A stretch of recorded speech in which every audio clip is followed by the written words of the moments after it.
Hello everybody, my name is Benji, and welcome back to the Planet Crafter, where I missed an entire portion of the update until I reread the patch notes and some things on the wiki about the update. There's a whole other biome over here. It's right to the, what is this? This would be the south of the current base, and the lava fields are right over there. There's a whole beach over here. And I was reading through the patch notes. There is no new butterfly larva, but there is a new frog type, which we already found, the lava frog, which girlfriend has said should be pronounced lavaum. But I still like Laveum, so I'm gonna keep calling it that. And I don't care. She can yell at me if she wants.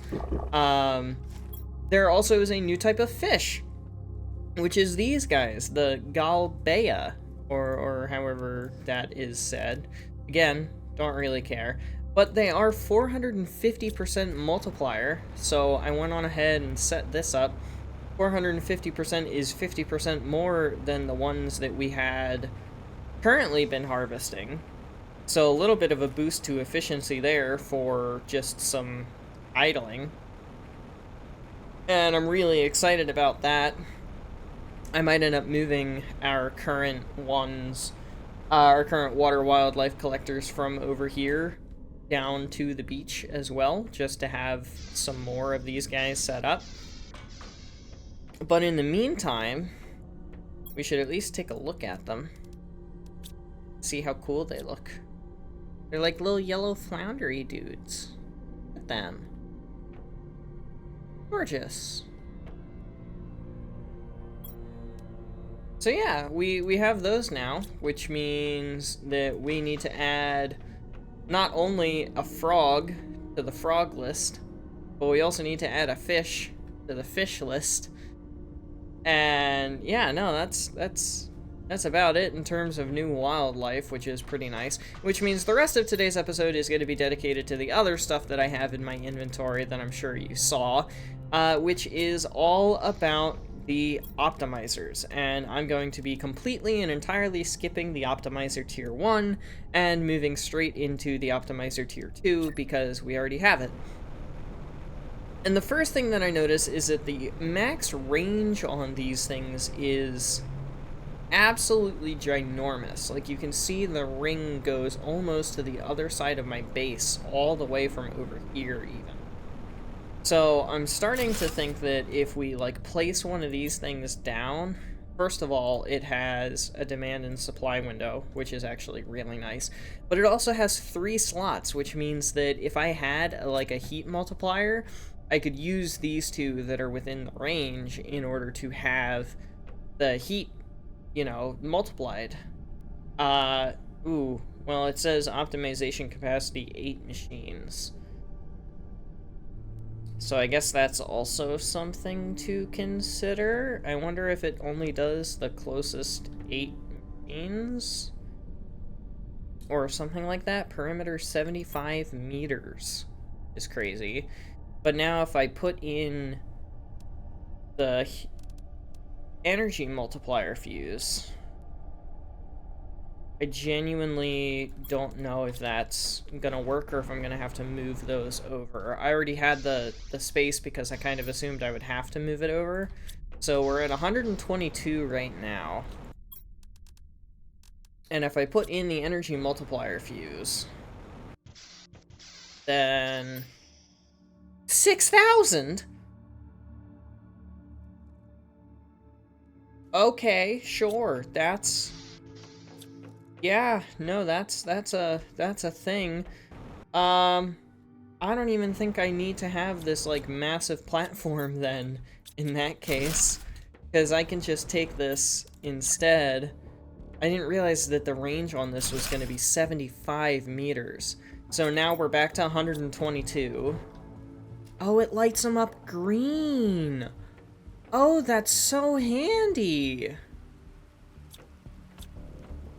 But I can't see all the machines from this angle, so I can't tell which ones are and which ones are not currently optimized, so let me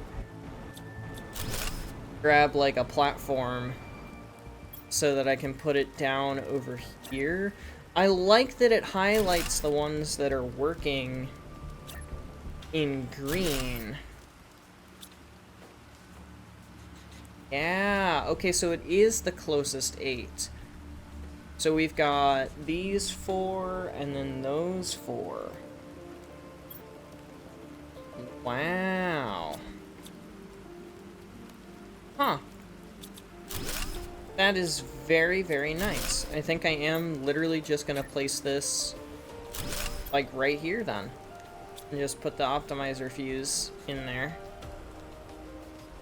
And let's see what kind of power boost we've got now. Oh, also 6,000. Okay, so it literally did not matter where I just put that. So we've got that one there. I'm assuming if we stack fuses, it also works. And we would be able to have more than 150%. I wonder if it's 150% of 150%, or if it would end up being 300% instead. Yeah, because it says plus 150%, or not plus, but times 150%. Huh. I genuinely don't know. That's something that I will have to try once I have more fuses at my disposal. But the other one that I wanted to go and do was over here with the circuit board production. But because of the fact that it's only 8 machines, I've got quite a few machines here. Like, I've got the grow beds, that's 4. I've got these 3 mines, which is up to 7. I've got 2 of these gas extractors, which puts us at 9. The water, which is 10. And then these guys in here make 11 and 12. So I am genuinely curious to see which one is which here. Nitrogen, zeolite, aluminum's good, iron, silica. Okay, so it is still the water. That was the other things that I wanted to get another water extractor or 2 here to help further optimize this. But also with the machine optimizer, I think what? Do I just put it down here and just kind of let it do its thing? Yes, I do. Can't really think of any better way to position this, because I'm not really too worried about the mines. I already have, you know, like 2 of each mine here. Silica is definitely good. Iron is definitely good. So I could just do that and figure out... Ooh, did the water light up green? The water lit up green. How did the water light up green? Do these things not get optimized? I guess grow beds cannot be optimized. That's a little bit intriguing to me, honestly, that the outdoor farms can't be optimized. Is the mine optimized? Production time 60 seconds. I genuinely can't tell what is and isn't. These are 64 seconds. What are they without? 80. Okay. And these are 75. Okay. So yeah, no, the grow beds cannot be optimized. Which means that the only things that can be optimized are the drills, these guys, and the water collector. The water collector says 80 seconds. If I take this out, 100 seconds. Okay, so yeah, we definitely need more of those, but that's something that I can do off camera for sure. And I should also go check on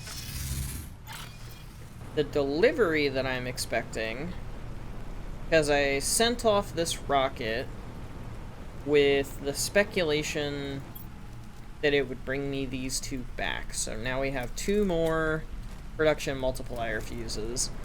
Let me grab the material for 2 more water collectors, and then we'll hop back over to circuit board production and make sure that things are nice and well optimized. Alright, material gathered. Pop both of these guys in there. 46 seconds. So if it's a base of 80 seconds, and it drops it down to 46. Is it linear? 80 to 64 is 16. Then 64 to 53 is 11. So it is not linear. They compound on top of one another. Alright, cool. That's a thing. That's a thing to keep in mind. For sure. That is a thing to keep in mind. Did I grab enough? I grabbed enough for 3 more of these. I don't know exactly what I was thinking, but I grabbed enough for 3 more of these. And supply, water. Did I make the priority? It just made the priority. Alright, cool. Supply. I have so many options now. 1. Supply. Water. 1. Perfect. So let me see if I can figure out... Ooh, wow, look at the way they spin in there. That's kind of nice, actually. I like that a lot. Looks very neat. Let me see if I can figure out the relationship here for how many of these compound how many of this stuff. Give me 1 moment. So I can't quite figure out the non-linearity here. There is some kind of a discrepancy with the whole divider of 0.25, because to get from 80 to 64 is a reduction by 20%, not 25%. So I don't know where that 0.25 value is really coming from there. And that breaks down even farther, because 64 to 53 is a difference of 11, which is a reduction by 17%, not 20%. So the 0.2 even goes away from the first step, and then 53 to 46 is a difference of 7, which is like another 15% or something like that. It doesn't make sense. Generally speaking, it does not make a whole lot of sense to me how this is all occurring. There goes the rocket, by the way. I don't quite understand the math here. It's not computing for me. But generally speaking, it's all working. It's working much more efficient now, in fact. The issue is the fact that now I don't think I have enough mushrooms again, so I might need to add some more grow beds. Now that the optimizer does not work on the grow beds, I might need to put 2 more and have 6 total grow beds here. Oh, great. Super alloy meteor storm. Goody. Love that. This is gonna get loud and obnoxious. I'm just gonna keep talking in like a minute when it's over.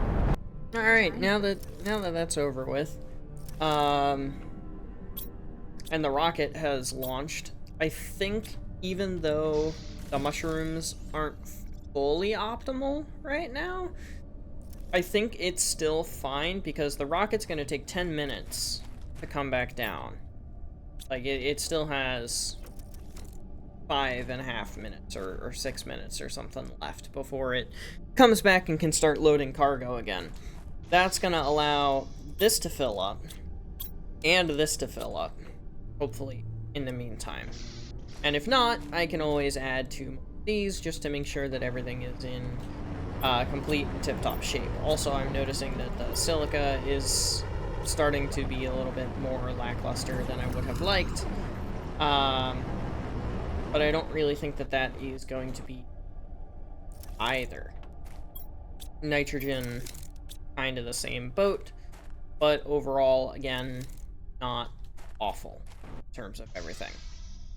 So I think this is nice and well optimized. I think that kind of starts leading into what we can do next time. We'll talk a little bit about what I want to do next time, which is the fact that these things, the fusion energy cells, sell for 80 Terra tokens each. 80 each. So if we come over here and we take a look, that's the satellite view.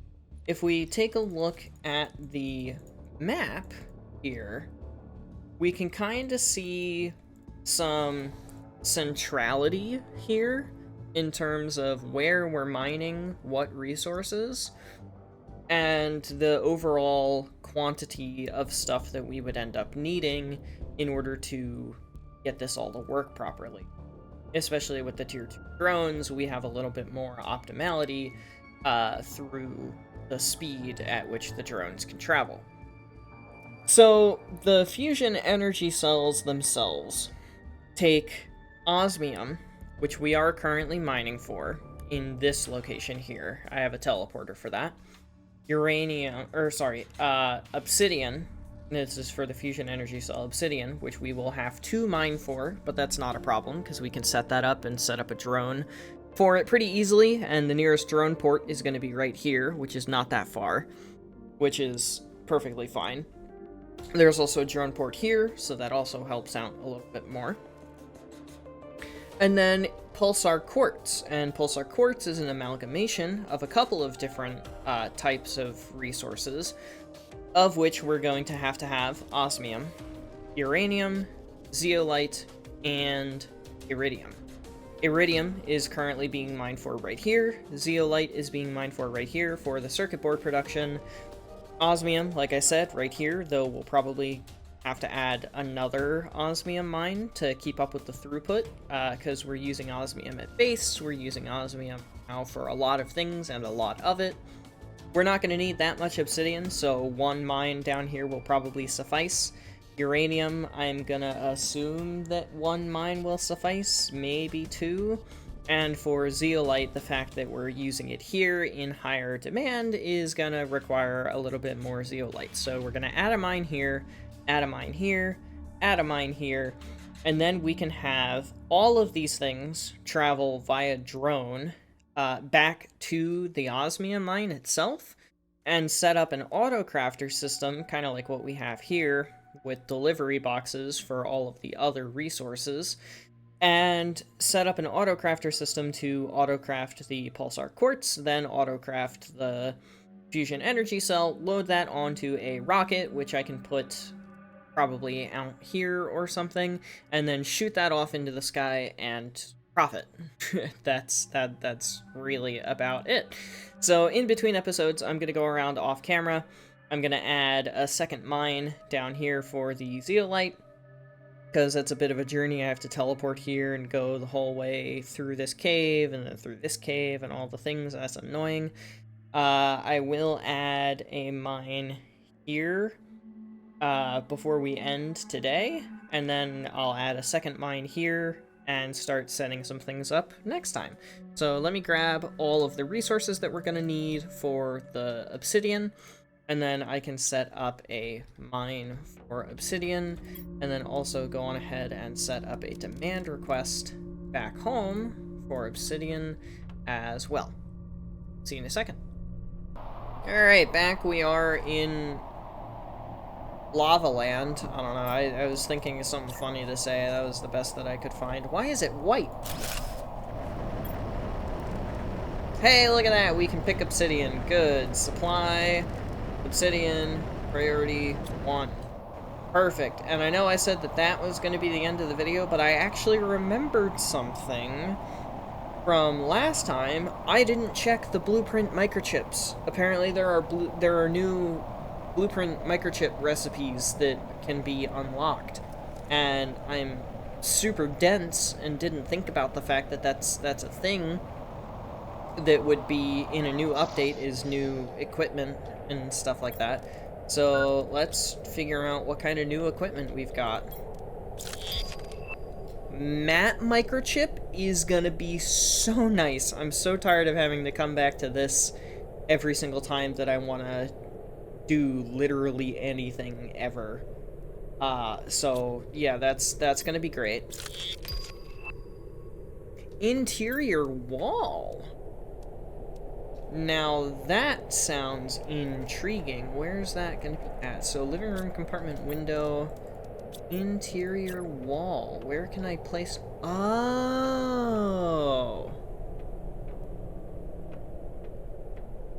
Okay, so I can divide these up a little bit more. Alright, that's neat. Yes. And I can place it on both sides as well. So I can divide up the base a little bit more should I choose to do so. Kinda convenient. Anything else? Nothing. Alright, nothing else. Just those two. Well, still, those two are going to be very, very, very helpful. See, map microchip is just two... Why does it take obsidian? 2 aluminum and an obsidian? Why would that be such a late game item? To have to come all the way down here and deal with the obsidian in order to have. Seems dumb.